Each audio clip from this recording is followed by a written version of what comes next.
everybody. It is our monthly FIA show. And what does FIA stand for? Fuck it all! Yes! You know what?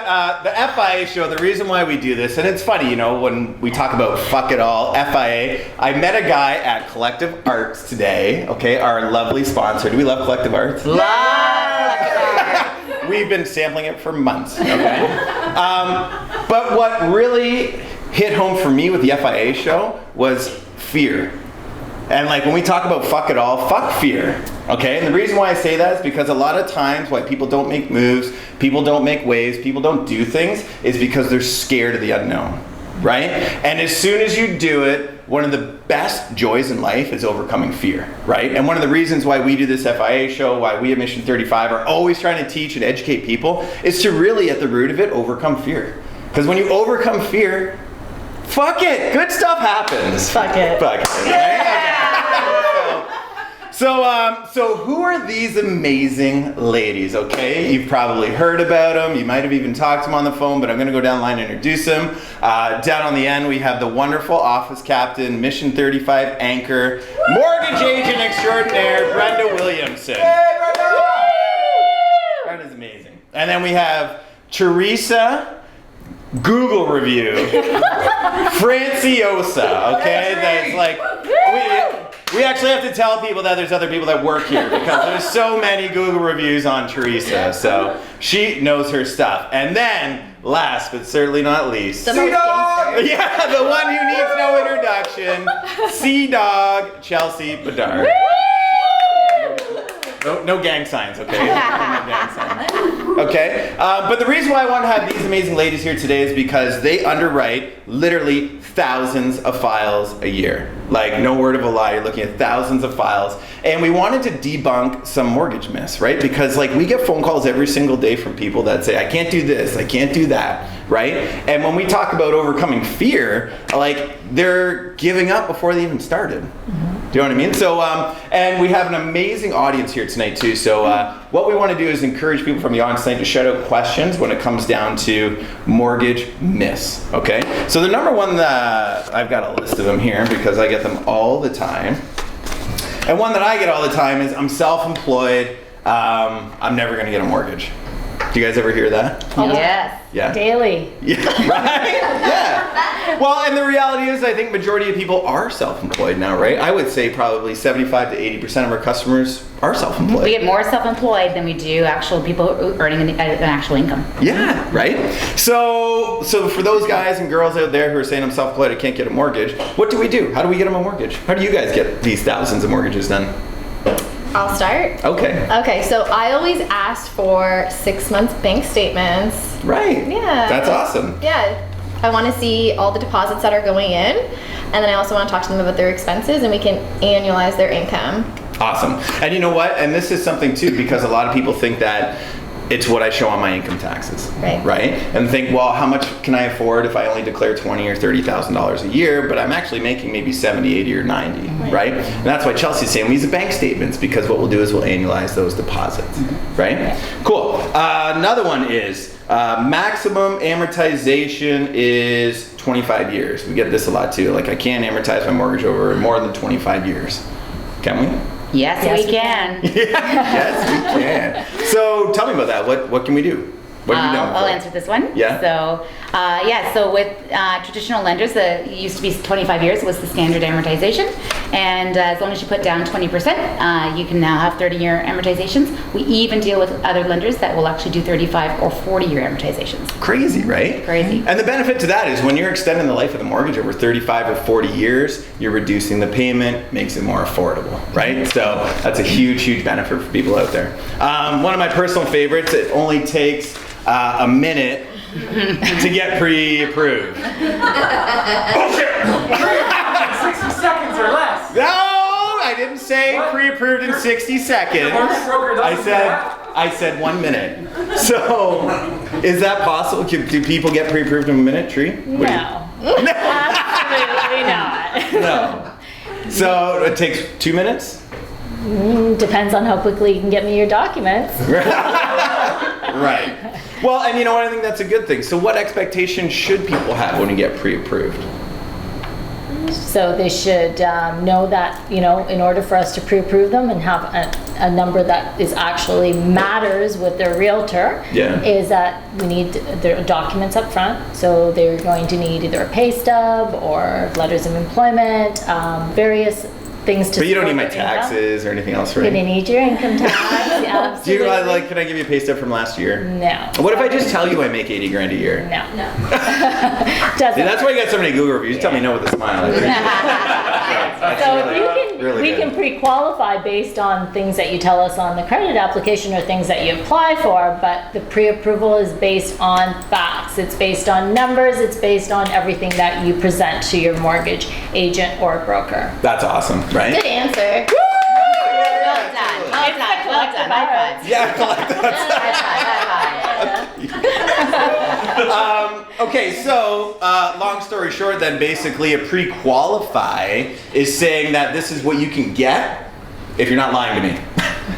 Pretty much. Right? Right. Yeah. Yeah. No, and it may sound crazy to say that, but the reality is that there's what I tell my friends I make, and then there's what I really make. Exactly. Right? There's your gross income and there's your net income. And when people are doing these pre-qualifications for 1 minute, people don't know the right questions and answers for that kind of stuff. And you guys do a phenomenal job, right? Like, is there a difference between contract employment and full-time employment? Absolutely. Yeah, absolutely. Is there a difference between having bonus income and overtime income? Yes, Yes. absolutely. Right, see this? Awesome. Wow, that's good. Okay, so another one that was good. If I get pre-approved, can I go cash on my house? No. No. Oh, we got a lot of disappointed realtors in the room here, okay? So no. But why? No with a smile. Yeah. So why not? So cause people think, yeah, I'm pre-approved. I gave you my documents. You looked over everything. I should be good to go. Why can't I go cash on a house now? Reason is because just because we're qualifying you doesn't mean the lender's gonna love the house. They still want to make sure the house checks out with the appraisal and go from there. Depending on the area. Yeah. Is it rural? Is it urban? Right. Awesome. So basically, we can pre-approve you, but not necessarily the property. Yes. Correct. Right? Awesome. Okay, cool. Okay. Ooh, another great question is, do I have to go back to my bank to get my next mortgage? No. That's right. That's why we're in business. Okay. No, but the reality is, I think a lot of people end up thinking that you do have to go back to your bank. Yeah. Right? Yeah. Why is that, do you think? Why do people think that? Probably path of least resistance. It just seems easy. Yeah. But there's so many more options, and we work with 20 different lenders, so lots of solutions here. Yeah. And easy's not always the best solution too. I agree, totally. Not that we don't make it easy. Because we do the shopping for you. Awesome. Okay, so any other questions from the crowd? Does anybody else have any questions on? What about on renewal mortgage? Do you have to renew with the place you're at? Ooh, great question. You know what? We do get that a lot too. Yeah. So the question is, so when you get a mortgage renewal, do you have to renew with that company? No, you do not. No? No. What can you do? You can call your mortgage broker or your mortgage agent, us, and we can shop some rates for you and offer you some options, because at that time you may not know that there's refinance options. You may be looking at putting in a pool or paying out some debt or something that's happened to you over the course of the last few years in the term that you've been in. So speak to a mortgage agent. You know, How sorry. far in advance would you have Ooh. to call you? Great question. Start looking at that. Great question. Generally, when you get your renewal letter or 6 months before, you can give us a call. I would even say too, call anytime when you're looking at it, because the thing is that what a good mortgage broker agent would do is lock in a rate for you. And we'll also do the math, right? Because sometimes waiting for renewal doesn't necessarily make sense. It might actually make sense to pay your penalty first to lock into a lower rate today, because rates are on the up. Do you know what I mean? So when you have a really educated, Mission 35, just love the plug, okay, mortgage agent, you got to do the numbers for it, right? Because necessarily waiting for renewal, there's just no penalty at renewal, but that doesn't necessarily mean that you should wait, right? Especially with rates being as low as they are right now. Like there's 4-year terms at 2.79%. If you've got a variable rate right now that's at 3.2 or 3.5, you might as well pay the 3-month interest penalty and lock into something lower, even if it's not renewing for another year or two. Yeah, great point. Now, do banks always offer the best rate when they send you those renewal documents. That was another one that we got right here. No, they do not. Did you say yes, they do? No! There's a banker in here! Oh, there's a banker! Get her out! Get her out! Okay. So what did you guys say? No, they do do not. No, they don't. Why would they do that? The banks always have our best interest at heart, don't they? They're just trying to make it easy. So all you have to do is point. with the bank, maybe it's even online, and it's just easy to do, but it's not the best solution for you. Gotcha. So typically we will see this a lot, that when you get the renewal form in the mail, it might be a quarter to a half point above what you could typically lock in at if it were shopped. That's Right? Depends too, when the renewal was mailed out, sometimes the rates were higher at the time and maybe they've dropped. So it's best to inquire that because we've had a lot of rate drops lately. Yeah, very true. Very true. Okay. Other one here is, how can I possibly qualify for 2 mortgages? How can I qualify for 2 mortgages? And I get this a lot, right? Because at Mission 35, we're very passionate about investment properties, people building their wealth. And someone saying, man, I just squeaked through getting that mortgage. How in the hell am I going to get another mortgage? Right? Have you guys squeaked anybody through? Yeah, I mean, it's actually, I think it's actually easier to qualify for your second or third home once you already have one. You have built up equity, you can use rental offsets. It's doable. If I can do it, anybody can do it.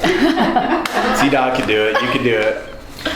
Totally true, right? Because you're actually adding in rental income to your equation, right? And so long as that cash flow analysis works out to your benefit and doesn't get added in as an expense, you're getting another house, right? Yes. And I find too, people end up having a house for 2, 3, 4 years. They've got accumulated equity now, right? So now you can actually take that equity. And what would you guys do with that equity? Take it out and use it for the purchase of the next home. Right? It's just like pulling a string. These guys do it all the time, right? So basically, yeah, right? And you leverage that property up to get the next one. So to actually get the second one isn't that hard, right? Is it a bad thing to get a second property? No. We're not biased at all here at Mission 35. Where our motto is, the only thing better than 1 mortgage is 2. Or 3, or 4. Yeah. Okay. Yes, you handsome young devil back there in the Oh, back. thank you, fast talker. Yeah. I pay everything in cash, so my credit has got to be perfect. Oh. How easy is it for me to get a mortgage when I have no credit, but I pay everything in cash? Ooh, good question. Good question. Anybody want to tackle that one? You're the credit queen. Oh, yeah. Dodge. Well, if you don't have a credit score on your bureau, it can be a little bit challenging. So you shouldn't be paying everything in cash. You should actually have 2 trade lines on your bureau building up some credit.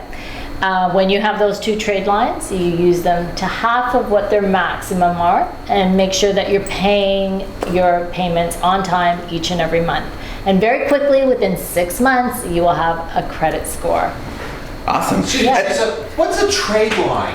A trade line, good question, would be like a Visa, a MasterCard, any type Car of loan. credit. Is a Car cell loan. phone a trade line? No, it is not. I know. It's not Boo, considered. cell Yeah, phones. yeah. They'll look at it if you're not paying And it. still make sure you pay it. Make sure you're paying it, but it doesn't help your credit score. No. Yeah, and I think what happens too is one thing that I've seen Teresa do specifically is that the person that has no credit, if they've got a big down payment, they might be able to get a mortgage at a little bit higher rate, but then using credit counseling to end up getting them those secure credit cards, getting them that credit and knowledge to bring it from maybe a 5 or 6% rate down to a 3 or 4% rate, right?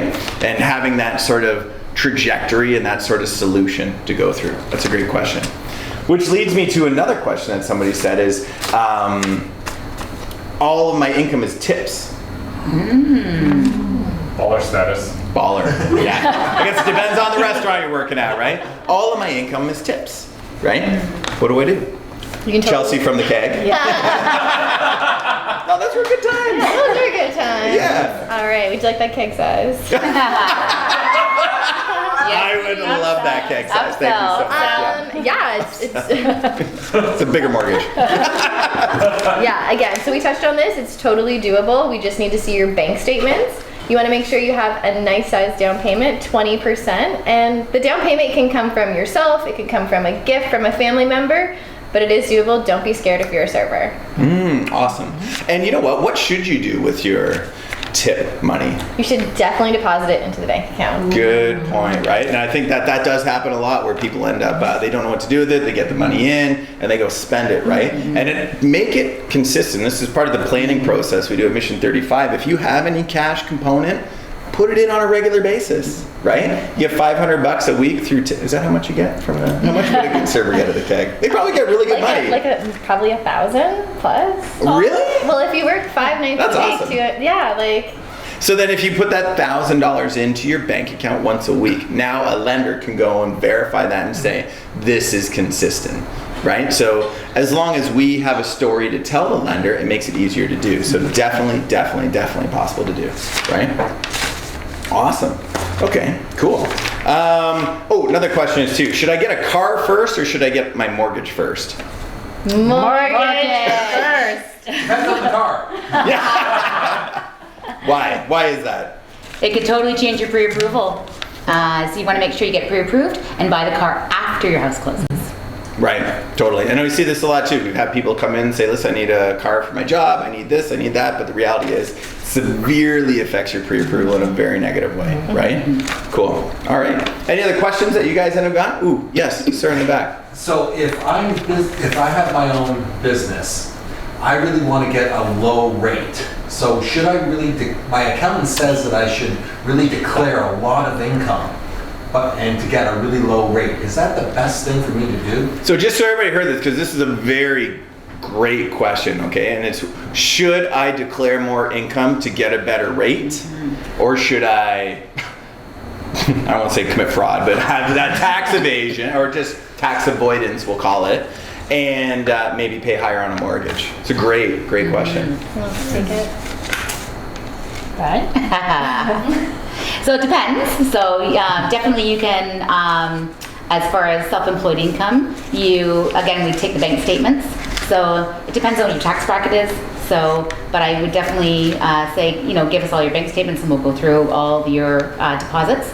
And there are lenders out there that will, depending on your credit score, will tier your interest rate according to your self-employed income. Yeah, I think it's important to look at the numbers. You know what, like Brenda's saying too there, it's hard to say without looking at the information, right? By looking at the information, I can say like, listen, how much are we talking about? Are we talking about you reducing your income by $50,000 or $100,000 and saving $40,000 in taxes?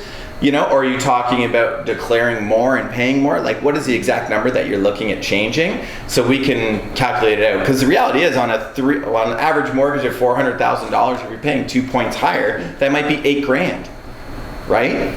$8,000. Then, not to discount $8,000, that's a lot of money. However, how much more are you going to pay in taxes if you need to declare an extra $50,000 to get that money? Well, I'm going to wager you declare an extra 50 at 40%. That's $20,000. Yeah. I count by fives. Okay, that's an extra $20,000. So 20 minus 8 is 12. What would the answer be? Pay more on your mortgage. Mm-hmm. Yeah. Yeah. And if you increased it this year, what are you going to do next year? Right? Great. Are you going to go back to the way it was? That could be a problem with the CRA. Well, and I think too, to hitchhike off of that, because you're looking at a 2-year average now. If you declare more money just for 1 year, they're going to take the average of the previous 2 years. So that means that now you're declaring more money for 2 years in order to get the declared income, to get the cheap rate. So now you could be paying $40,000, $50,000, $60,000 more in tax to save 10.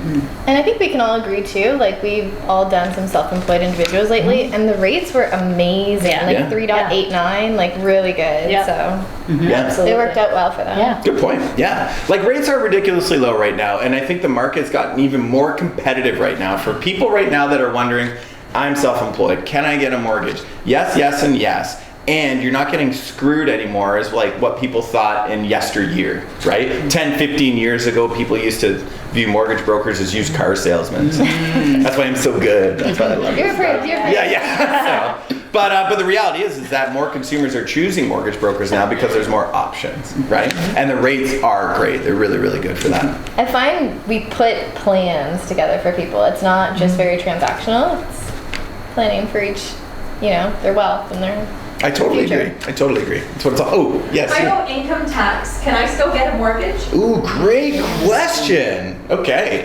Anybody want to field that? So if you owe income tax, now it's clarified. You owe income tax and you're buying a house? Or do you owe income tax and you own a house and you want to pay the income tax? Or both? Let's go with both. Okay, cool. Well, if you refinance a house, so most lenders, there are some lenders that won't ask for a notice of assessment to see what you've got taxes owing. But if you do owe, we can certainly wrap that up into a refinance for sure. So. Cool. And then on the purchase side, any takers? So if you're putting less than 20% down, you're going to want to have your taxes paid up. Sorry. Sorry, yeah, I don't make the rules, we just abide by them over here. Yeah. Right, it's true. And I think because we work with so many different lenders will have different requirements. With less than 20% down, sorry, you gotta pay the taxes. It is what it is. When you have 20% down, you don't have to abide by mortgage insurer guidelines. So now there is a little bit of wiggle room there, right? So quick answer is yes and no. Maybe so, right? But sorry, I have a 3-year-old and I do a lot of nursery rhymes. So, yes. I owe 5 properties. My bank says that I can't buy any more. Can you guys help me? I own 5 properties and my bank says that I can't help you. So, bricks and mortar type of bank, like the 5 big banks, may say no, but we have other lenders, alternate lenders that will say yes. So there's more than ample opportunity to buy 10 properties. Are they paying a lot more for it? No, slightly more, but it's worth it at the end of the day. Poquito? Poquito. It's worth it at the end of the day because the market is, on average, 3 to 5% goes up every year. So if you paid just a little percentage of that, still so worth it. Yeah, and I think that's a great point because when we have, like yourself back there, ma'am, as a savvy investor with 5 properties, it's all a numbers game with the cash flow, right? If you're paying, like Chelsea said, $389, $399, if you're with an alternative and not a bricks and mortar lender, cash flow makes sense. You're increasing your net worth. You're buying more property. Totally makes sense. And now that's where we really shine in a lot of places doing that as well too. So great question. I don't think you can always worry about the rate either. It's more about the solution. You've got to look at your long-term goals, and if properties and increasing your wealth is most important, it's all about the solution. You can't be fixed on rate. Oh, that's awesome. You know what, Office Captain? That leads me to the last question. We practiced this. Yeah, we did not practice.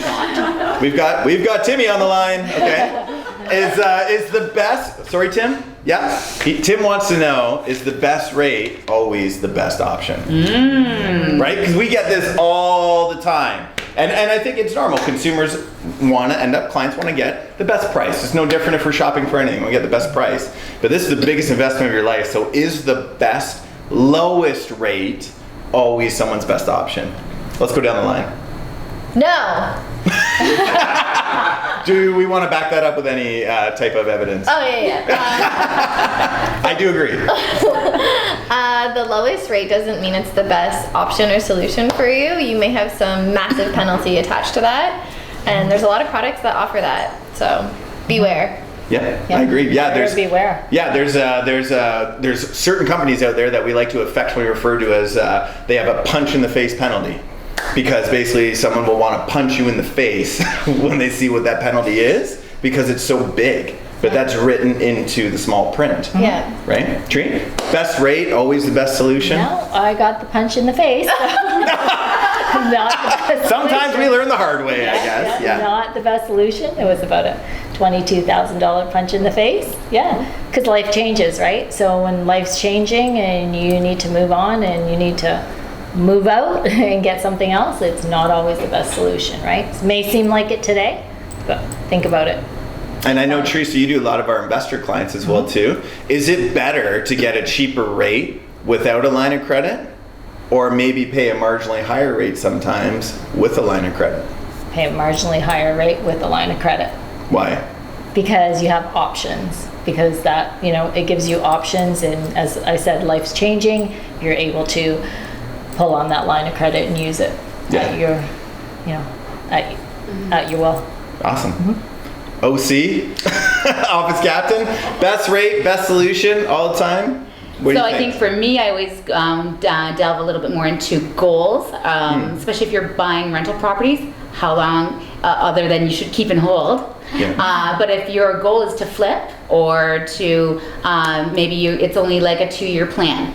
So, or like myself having a son go to college, maybe I only want the house for 3 years. So you may not want to, like Chelsea said in the beginning, you may not want to go with a lender that has a 5-year fixed.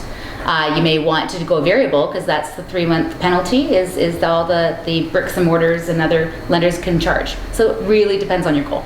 Awesome. And you know what? I want to just really echo that because I think what the difference is to talking to an educated mortgage broker, someone who ends up taking the time to ask the question about your goals, because the average consumer mortgage shopper, they're going to look around and see the best 5-year fixed mortgage. That's what someone's going to look at in the paper. God, I'm like 80. You're going to look in the paper.